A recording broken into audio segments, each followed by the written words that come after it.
নমস্কার বন্ধুরা, আজ আমি নিয়ে এসেছি আপনাদের জন্য খুবই নরম ও সুস্বাদু একটি ডোরা কেকের রেসিপি। সাথে থাকছে চকলেট গানাচেরও রেসিপি। খুবই সহজে এটি আপনারা বাড়িতে বানিয়ে নিতে পারবেন একদম কম উপকরণে। তাহলে চলুন দেরি না করে জেনে নেওয়া যাক কীভাবে বানানো যায় ডোরা কেকটি। এখানে প্রথমে আমি চকলেট গানাচটি তৈরি করে নেব, যার জন্য এখানে আমি নিয়েছি 1 কাপ দুধ, 2 চামচ চিনি, আর নিয়ে নিয়েছি 1 চামচ কোকো পাউডার, আর নিয়ে নিয়েছি 1 চামচ কর্নফ্লাওয়ার। এটাকে ভালোভাবে মিক্স করে আমি এবার গ্যাসে আঁচে বসিয়ে দিচ্ছি।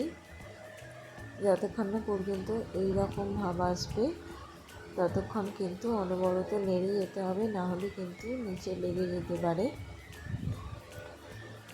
দেখুন আমার কিন্তু চকলেট গানাচটি একদম তৈরি হয়ে গেছে। এবার আমি এটিকে নামিয়ে ঠান্ডা করে নেব। এবার আমি এখানে ডোরা কেক বানানোর জন্য নিয়ে নিচ্ছি 1 বাটি আটা। এখানে আমি কোনো রকম ময়দা, ডিম কিচ্ছু ইউজ করিনি।